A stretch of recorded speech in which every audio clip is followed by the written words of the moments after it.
18वीं सदी की शुरुआत एक कमजोर मुगल साम्राज्य के साथ हुई। कभी ताकत और शानो शौकत की निशानी, ये साम्राज्य अब अपनी पुरानी चमक दमक खो चुका था। औरंगजेब का राज, जो लगातार विस्तार और धार्मिक असहिष्णुता से भरा था, उसने असंतोष और विद्रोह के बीज बो दिए थे। 1719 में जब मोहम्मद शाह, जिन्हें मौज मस्ती के शौक के लिए रंगीला कहा जाता था, गद्दी पर बैठे, तब तक साम्राज्य टूटने के कगार पर था। मराठा, सिख और जाट इसके किनारों को कुतर रहे थे, जबकि ताकतवर रईस इसके केंद्र में लगभग आजाद रियासतें बना रहे थे। 1739 में नादिर शाह के हमले और दिल्ली की लूट ने मुगल प्रतिष्ठा और ताकत को बुरी तरह चोट पहुंचाई। कभी ताकतवर सम्राट महत्वाकांक्षी रईसों और विदेशी ताकतों के हाथों की कठपुतली बन गए थे। उनका अधिकार लाल किले की दीवारों तक ही सीमित रह गया था। मुगल साम्राज्य के पतन ने भारतीय उपमहाद्वीप में एक शक्ति शून्यता पैदा कर दी। महत्वाकांक्षी क्षेत्रीय शक्तियों ने एक मौका देखकर वर्चस्व के लिए संघर्ष किया। इस विखंडन और अस्थिरता ने यूरोपीय व्यापारिक कंपनियों, खासकर ब्रिटिश ईस्ट इंडिया कंपनी, को अपना प्रभाव बढ़ाने और भारतीय राजनीतिक परिदृश्य में खुद को प्रमुख खिलाड़ी के रूप में स्थापित करने के लिए उपजाऊ जमीन प्रदान की। जब मुगल साम्राज्य टूट रहा था, तब इसका पूर्वी प्रांत बंगाल फल फूल रहा था। उपजाऊ भूमि, प्रचुर वर्षा और फलते फूलते कपड़ा उद्योग के साथ बंगाल दुनिया भर के व्यापारियों के लिए एक आकर्षण का केंद्र था। इसकी राजधानी मुर्शिदाबाद व्यापार और संस्कृति का एक हलचल भरा केंद्र थी, जो अपनी उत्तम रेशम, सूती वस्त्रों और कृषि उत्पादों के लिए प्रसिद्ध थी। बंगाल की दौलत ने यूरोपीय व्यापारिक कंपनियों का ध्यान आकर्षित किया, जो इसकी संपत्ति का दोहन करने के लिए उत्सुक थी। 1600 में स्थापित ब्रिटिश ईस्ट इंडिया कंपनी ने धीरे धीरे भारत में अपनी उपस्थिति का विस्तार किया, व्यापारिक अधिकार हासिल किए और कारखानों के रूप में जाने वाले किलेबंद बस्तियां स्थापित की। शुरुआत में व्यापार पर ध्यान केंद्रित करने वाली कंपनी की महत्वाकांक्षाएं उसकी शक्ति के साथ बढ़ती गईं। उसने न केवल माल के प्रवाह पर, बल्कि राजनीतिक शक्ति के लीवर पर भी नियंत्रण करने की मांग की। स्थानीय शासकों को प्रभावित करने और अनुकूल व्यापार समझौतों को सुरक्षित करने के लिए अपनी बढ़ती सैन्य शक्ति का उपयोग किया। मुगल सत्ता के पतन और बंगाल के नवाबों जैसी क्षेत्रीय शक्तियों के उदय ने ईस्ट इंडिया कंपनी को अपनी महत्वाकांक्षाओं को आगे बढ़ाने का अवसर प्रदान किया।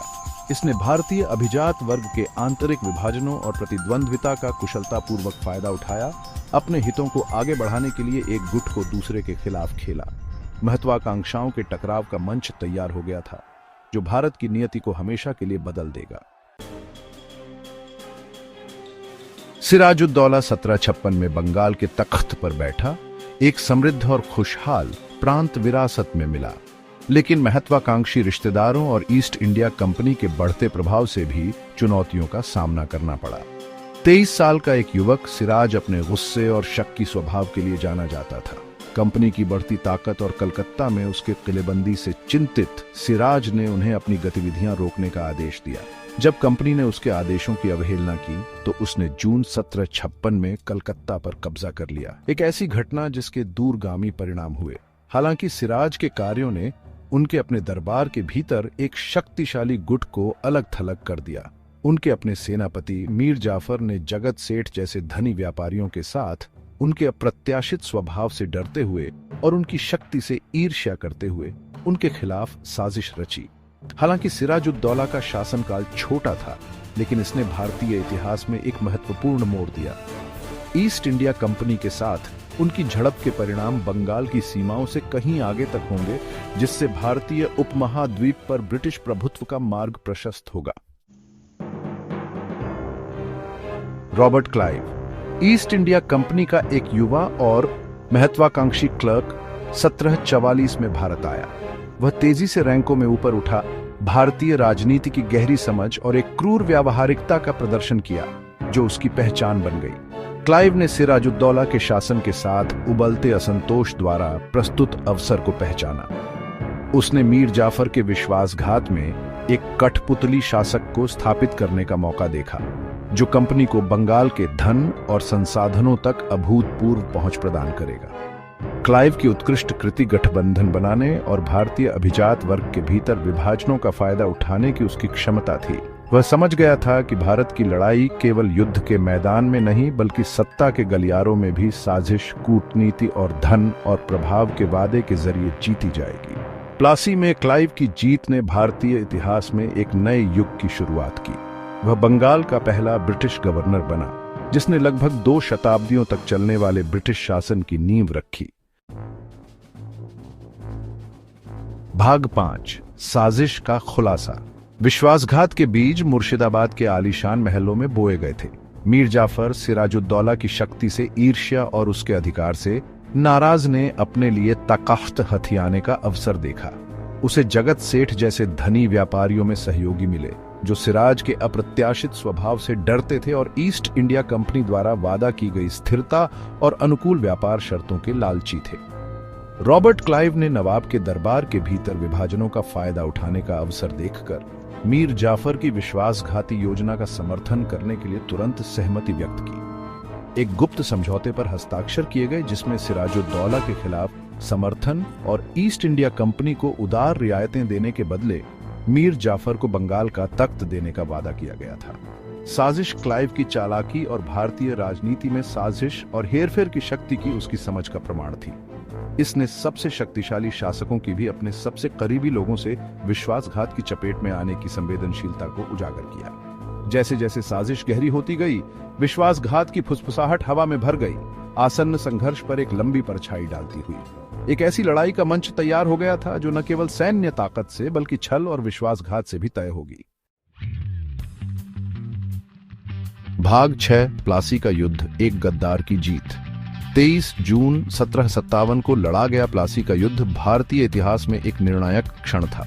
गर्मी के उमस भरे दिन में सिराजुद्दौला की सेनाएं और रॉबर्ट क्लाइव के नेतृत्व में ईस्ट इंडिया कंपनी मुर्शिदाबाद के पास एक छोटे से गांव प्लासी के आम के बागों में भिड़ गईं। क्लाइव और उसकी सेनाओं के खिलाफ बाधाएं खड़ी प्रतीत हो रही थी। सिराजुद्दौला ने एक विशाल सेना की कमान संभाली, जिसमें हजारों सैनिक और एक दुर्जय तोपखाना था। हालांकि क्लाइव के पास एक गुप्त हथियार था, विश्वासघात। अपनी बात पर कायम रहते हुए मीर जाफर ने नवाब के अन्य प्रमुख लेफ्टिनेंटों के साथ युद्ध के मैदान में अपने नेता को धोखा दिया। उनका विश्वासघात निर्णायक साबित हुआ।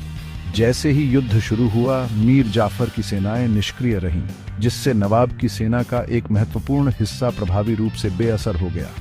सिराजुद्दौला अपने ही आदमियों द्वारा धोखा दिए जाने पर निराशा में युद्ध के मैदान से भाग गया। उसकी सेना नेतृत्वहीन और हतोत्साहित ईस्ट इंडिया कंपनी के सैनिकों की अनुशासित ज्वालामुखी के सामने टूट गई। प्लासी का युद्ध एक युद्ध से कम और एक मंचित तख्ता पलट अधिक था, जो इतिहास के पाठ्यक्रम को आकार देने में छल और विश्वासघात की शक्ति का प्रमाण था। इसने बंगाल पर ब्रिटिश प्रभुत्व की शुरुआत की और पूरे भारतीय उपमहाद्वीप पर उनकी अंतिम विजय की नींव रखी। भाग 7, परिणाम। ईस्ट इंडिया कंपनी के लिए एक नई सुबह। प्लासी में जीत के दूरगामी परिणाम हुए। ईस्ट इंडिया कंपनी, जो कभी एक विनम्र व्यापारिक उद्यम थी, अब बंगाल में एक प्रमुख शक्ति थी, जिसके पास राजनीतिक शक्ति की बागडोर थी। सिराजुद्दौला, जिसे पकड़ लिया गया और फांसी दे दी गई, ब्रिटिश साम्राज्यवाद के बढ़ते ज्वार के खिलाफ प्रतिरोध का एक दुखद प्रतीक बन गया। मीर जाफर अपने विश्वासघाती सौदे के अनुसार अपने ब्रिटिश संरक्षकों के आभारी एक कठपुतली शासक के रूप में बंगाल के तख्त पर बैठा। कंपनी, जो अब बंगाल की वास्तविक शासक थी, ने अपनी नई शक्ति को मजबूत करने में कोई समय बर्बाद नहीं किया। इसने बंगाल के आकर्षक व्यापार और संसाधनों पर नियंत्रण हासिल करते हुए विशाल भूमि का अधिग्रहण किया। बंगाल से निकाला गया धन ईस्ट इंडिया कंपनी के खजाने में भर गया, जिससे उसकी विस्तारवादी महत्वाकांक्षाओं को बल मिला। कंपनी ने एक शक्तिशाली सेना खड़ी की, जो ब्रिटिश सैनिकों और भारतीय सिपाहियों दोनों से बनी थी, जिससे बंगाल और उसके बाहर उसकी पकड़ और मजबूत हुई। प्लासी के युद्ध ने भारतीय इतिहास में एक नए युग की शुरुआत की, जो ईस्ट इंडिया कंपनी और लाभ और शक्ति की उसकी अथक खोज के प्रभुत्व वाला था। भाग 8, प्लासी की लंबी परछाई, विद्रोह और सुधार के बीच।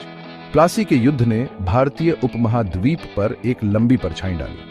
इसने न केवल राजनीतिक परिदृश्य में बल्कि भारतीय लोगों के मानस में भी एक महत्वपूर्ण मोड़ दिया।